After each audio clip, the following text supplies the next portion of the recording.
अमियाल ये भी उपस्थित है। तो हम दोनों एक बात पे बात करने वाले हैं। आपको पता है 10 दिसंबर ये मानवाधिकार दिन मनाया जाता है और मानवाधिकार दिन यानी पूरे दुनिया में जो मानव है उनको पूरा अधिकार मिलना चाहिए। इस मानव अधिकार दिन में अलग अलग प्रोग्राम हुए होंगे, लेकिन हमारे भारत देश में 2 चीज़ पे इम्पोर्टेंस उसको दिया है, जिसमें सामाजिक सुरक्षा और शारीरिक। तो इसी में इस सामाजिक सुरक्षा के लिए अलग अलग स्कीम्स गवर्नमेंट ऑफ इंडिया के माध्यम से हो या स्टेट गवर्नमेंट के माध्यम से हो, अलग अलग चलती है, जिसमें सामाजिक सुरक्षा में एजुकेशन हो, सोशल जस्टिस हो, उसी के साथ फाइनेंशियल इंक्लूजन हो, जैसे सुरक्षा बीमा योजना है, जीवन ज्योति बीमा योजना है, अलग अलग बता सकते हैं। और ये बार बार हम लोग बोलते हैं, लेकिन हम दोनों मिलके एक ही बात पे बोल रहे कि जो फिजिकली गवर्नमेंट ऑफ इंडिया के माध्यम से जो प्रयास करते चाह रहे हैं वो हम बताना चाहते हैं।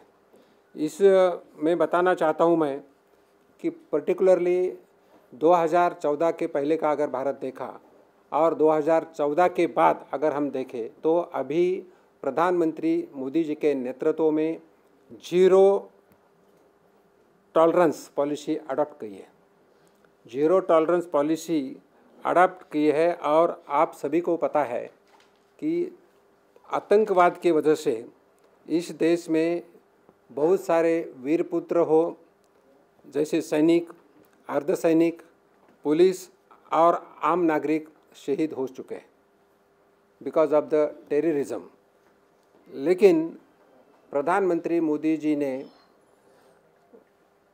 शपथ लेने के बाद उन्हीं के नेतृत्व में अनेक सारे निर्णय लिए हैं, जिसमें ये टेररिज्म या एंटी टेररिज्म एक्टिविटी है कम हुई है।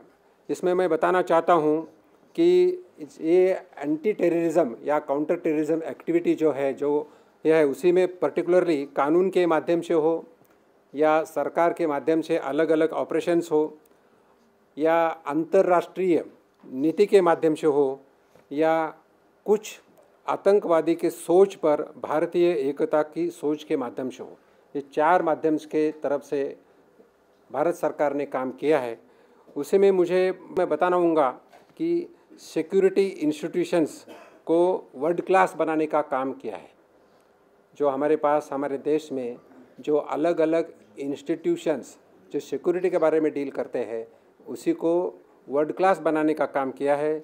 जैसे नेशनल इन्वेस्टिगेशंस एजेंसी एक्ट लाया, एक अमेंडमेंट बिल लाया और उसी के माध्यम से एनआईए सिर्फ भारत के ही नहीं लेकिन सभी आतंकवादी के इंस्टीट्यूशंस में मदद करती है। एक उनको ताकत देके या अमेंडमेंट बिल लाके उनको ताकत दिया है। दूसरी जो है इम्पॉर्टेंट है, अनलॉफुल एक्टिविटी प्रिवेंशन एक्ट को भी सशक्त बनाया। अगर सरकार को कुछ लगता है कि अनलॉफुल एक्टिविटी चल रही है तो उधर भी वो कानून को सशक्त बनाया है। तीसरा जो बताना मैं चाहता हूँ तो टेरर फाइनेंसिंग के विषय में भी बहुत कुछ पहले चलता था, लेकिन अलग अलग कानून के माध्यम से टेरर फाइनेंसिंग भी कम करा है। और इसी के लिए 3rd ministerial conference on counter acting financing of terror हुई थी, उसमें नो मनी फॉर टेरर ये का एक आयोजन अपने पास किया था। उसी के बाद यूनाइटेड नेशन सिक्योरिटी काउंसिल की भी काउंटर टेररिज्म कमेटी की बात बनाया है और इसी में यानी यूनाइटेड नेशन सिक्योरिटी काउंसिल में zero tolerance towards terrorism, no state support to terrorist activity organisation and terrorism is any form unjustifiable. कौन से भी तरह का टेररिज्म हो तो जस्टिफाइबल नहीं है, ऐसा 3 एम लेके अलग अलग एक्टिविटी किया है। और मैं बताना चाहता हूँ इसमें और जो नई चीज़ जो बताए तो 19th interpole general assembly Delhi 2022 एक इंटरनेशनल कोलैबोरेशन की कॉन्फ्रेंस हुई थी रिसेंटली भारत में। उसमें 19th इंटरपोल जनरल असेंबली के लोग आए थे और उसी में ट्रेस, टारगेट एंड टर्मिनेट ये टेररिज्म को ख़त्म करने के लिए जो प्रिंसिपल अडॉप्ट किया है वो बहुत ही महत्वपूर्ण है।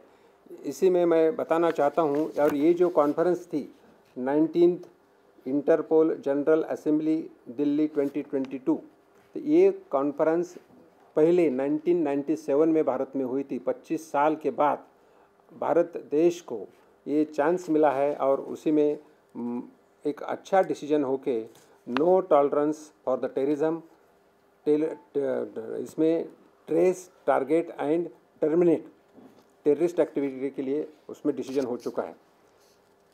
आपको पता है जैसे सीमा के पार भी आतंकवाद हुआ था, उसी में जैसे हमें आतंकवाद को कम करने के लिए सीमा के पार भी भारत के सैनिकों ने काम किया है। जैसे उरी अटैक हुआ था, उरी अटैक के बाद हमारे सैनिकों ने, बहादुर सैनिकों ने सीमा के पार जाके सर्जिकल स्ट्राइक किया।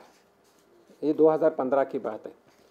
उसी तरह पुलवामा बॉम्बिंग के बाद बालाकोट एयर स्ट्राइक 2019 में एक जैसा जिस ताकत से लड़ना है वो ताकत से भारत की सेना लड़ती है। विदेश में रहने वाले हमारे भारतीय बहनों को भी, जो विदेश में रहते हैं उनको भी भारत के बारे में अभी गर्व है। भारत की ताकत बढ़ रही है और भारत की ताकत बढ़ते समय जो विदेशी है हमारे भारत के नागरिक, उनको भी भारत के बारे में गर्व है। और इस सरकार ने विदेश में रहने वाले approximately I am saying 3 crore लोग प्रदेश में भारत के वासी रहते हैं और उनको भी अच्छी तरह से प्रोटेक्शन कैसा देना, इसलिए भी भारत हमेशा प्रयत्न करता है। मुझे याद है कि 2014 में जैसे यूक्रेन और रसिया, रूस का 2014 की मैं बात कर रहा हूँ, युद्ध हुई, उसी वक्त 1000 भारतीयों को भारत में लाया था। ये महत्वपूर्ण बात है 2014 की। उसी के साथ ऑपरेशन गंगा इस पावन नाम देते हुए यूक्रेन से 22,000 के आसपास भारतीयों को इधर लाया गया। और आपको पता है उसी वक्त प्रधानमंत्री मोदी जी ने रूस के हेड हो और यूक्रेन के हेड उनसे बात करके हमारे भारतीयों को सुरक्षा के साथ दूसरे 4 देशों में जो पेरीफेरी में देश है उनके नेबर, उनके साथ जाके वहाँ से उनको अपलिफ्ट किया था। और उसी वक्त हमारे 4 मिनिस्टर भी उस देश में जाके बैठे थे और हमारे जैसे कुछ राज्य मंत्रियों ने उनका इधर स्वागत भी किया था। ये भी बहुत महत्वपूर्ण है। इसके बाद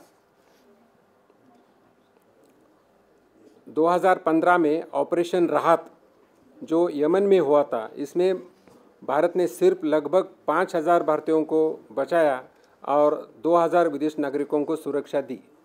ये ऑपरेशन राहत 2015 में इराक युद्ध जैसी स्थिति छिड़ गई थी, उसमें जटिल परिस्थिति में भारतीय दूतावास ने 7,000 भारतीयों को ट्रैवल रिलेटेड कागज पत्र प्रदान करके उनको मदद की थी।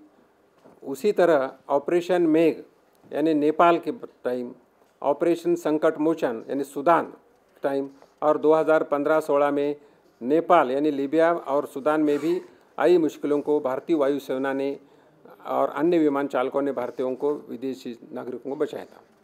हाल ही बात है कि कोविड-19, अभी जो कोविड-19 हो गया, उसी वक्त भी कुछ भारतीय नागरिकों को वंदे भारत मिशन के माध्यम से अंदर ऑपरेशन समुद्र सेतु की पहली हुई, जिसमें 23,000 किलोमीटर से 4,000 भारतीयों को भारत में लाया था। यानी भारत के नागरिक जो बाहर देश में मुश्किल में थे उनको भी भारत में लाने का काम गवर्नमेंट ऑफ इंडिया के माध्यम से हुआ है। ऑपरेशन देवी शक्ति जो अफगानिस्तान के टाइम हुआ था, उसी वक्त लगभग 700 भारतीयों को भारत सरकार ने मदद करके भारत में लाया था। माननीय प्रधानमंत्री जी के नेतृत्व में भारत एक सुरक्षित देश बनकर उभर आया है, जिसमें ना सिर्फ अपनी बल्कि विश्व की अपनी भारत की के साथ विश्व की सुरक्षा प्रति भी प्रतिबद्धता भारत समझता है और उसी पूरी करने का निश्चय है। अभी अभी G20 की हमारे पास जो इस साल में पूरे एक साल में अलग अलग क्षेत्र में मीटिंग होने वाली है, जिसमें 56 टाउन्स चुने हैं।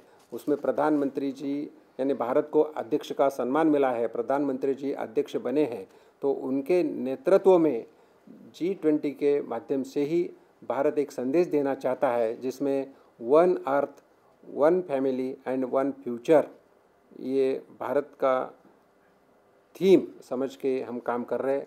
तो मैं ये प्रेस बुलाने का एक ही कारण था कि मानव अधिकार संरक्षण के लिए भारत सरकार अच्छी तरह से काम कर रही है। मैं सुजीत ठाकुर दैनिक भास्कर से सुजीत ठाकुर, आपने जो सब अभी बोला वो सब वर्ल्ड पब्लिक डोमेन में है, तो अभी इसके बोलने का मकसद विदेश क्या है? उद्देश्य एक ही था कि मानव अधिकार हमें वो दिन 10 दिसंबर को ही करना था, एक्चुअली उसी दिन हमें करना था, लेकिन हमारा कोऑर्डिनेशन नहीं हो सका, इसलिए करने के लिए हम थोड़ा लेट हो गए, बाकी कुछ नहीं।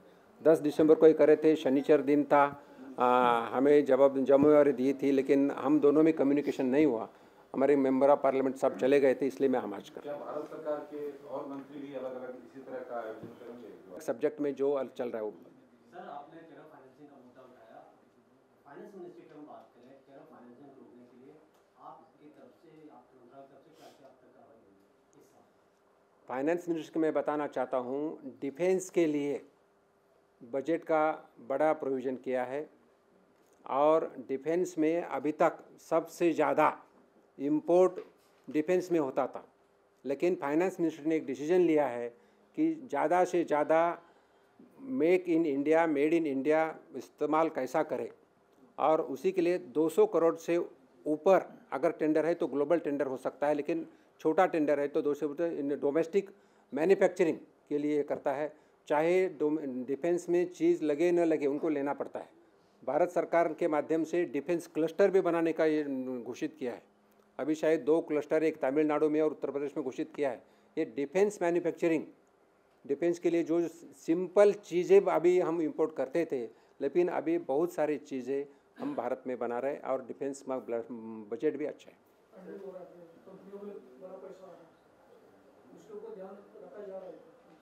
वो जहाँ से कोई भी रहो, जैसा इन्होंने बोले जो NGO के माध्यम से रहो या अलग अलग जहाँ ये गवर्नमेंट वॉचफुल है, जहाँ से फंडिंग होते हैं उनके ऊपर एक्शन ले जाते हैं। सर, लेकिन सर सवाल ये है कि जिस तरीके से चीन की तरफ से आक्रमण हो रहा है, तब से सवाल उठा रहा है कि चीन के साथ तो हमारा व्यापारिक जो संबंध है मजबूत होता जा रहा है, काफ़ी बिजनेस बढ़ता जा रहा है, इसको लेकर आप क्या कहेंगे?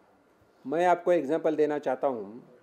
अभी लास्ट ईयर जो बजट के पहले अम्ब्रेला चाइना से हज़ारों करोड़ का अम्ब्रेला यूजफुल आता था। अम्ब्रेला, सिंपल अम्ब्रेला ऑक्सीजन हमें आके मिली और उन्होंने बताया कि ऐसा ऐसा हो रहा है, तो उसके ऊपर इंपोर्ट ड्यूटी 200% बढ़ा दिया।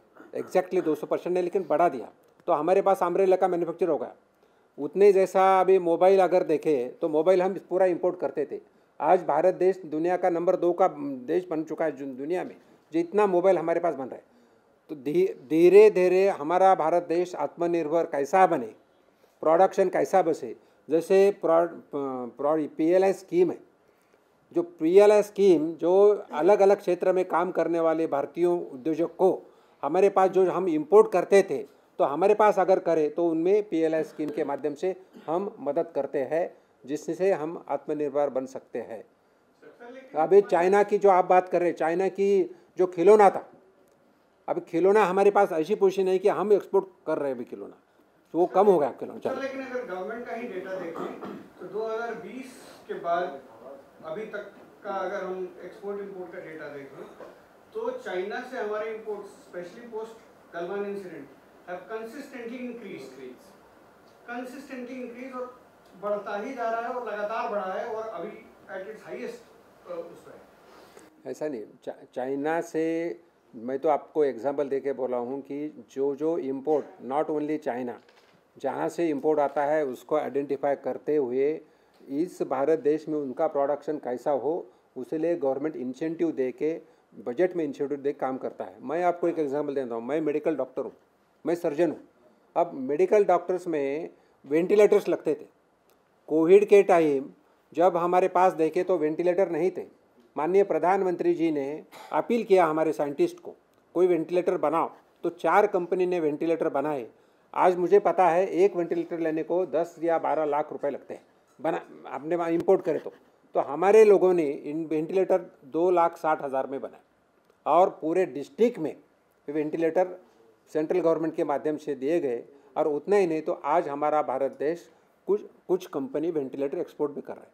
तो हर क्षेत्र में मेटिकुलसली समझ के इंपोर्ट कैसा कम हुआ और एक्सपोर्ट कैसा बढ़े, इसके लिए हम काम कर रहे हैं। लेकिन मेरा एक ही आपसे सबसे निवेदन है, रिक्वेस्ट है, this press is for counter terrorism and evacuation of the counter terrorism में टेरर फाइनेंसिंग में सर वॉलेट जो है वो यूज हो रहे हैं अलग-अलग एनआईए ने और बहुत सारी इन्वेस्टिगेशन में है कि अमाउंट है वो वॉलेट में कलेक्ट करके और फिर उसको टेरर फाइनेंसिंग में यूज किया जा रहा है। उसका सर बहुत रिपोर्ट जो है वो फाइनेंस मिनिस्ट्री में भी दे चुके हैं, पर वो कोई अभी तक एक्शन क्या कोई पेंडिंग है, क्या आप ले रहे हैं या कंसीडर कर रहे हैं जो वॉलेट कंपनीज हैं उन पर? मैं बोला ना, जो टेररिस्ट फंडिंग में या टेररिस्ट एक्टिविटी में इन्वॉल्व हुए उनके ऊपर पूरी तरह से भारत सरकार कार्रवाई करेगी।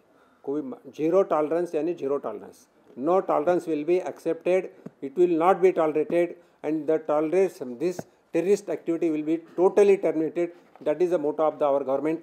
मैं लगता है अभी सभी को मेरी विनंती है, क्रिप्टो करेंसी, आपको पता है क्रिप्टो करेंसी को भारत सरकार ने लास्ट ईयर के बजट ही रेगुलराइज नहीं किया है, लेकिन क्रिप्टो करेंसी का माध्यम से जो टर्न हो रहा है उनका भी नुकसान नहीं हो, इसीलिए वो भी लॉस में नहीं, इसीलिए उनको 30% टैक्स लगाया है। और not only that, the 1% at the tax भी लगाया, TDS लगाया।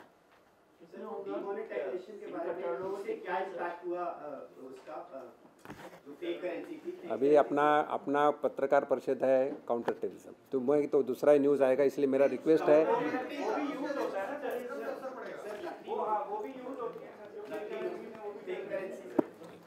चलो, धन्यवाद।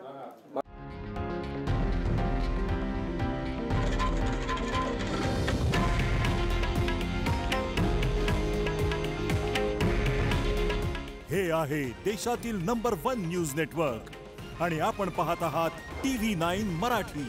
काळजी तुमची, हित महाराष्ट्राचं।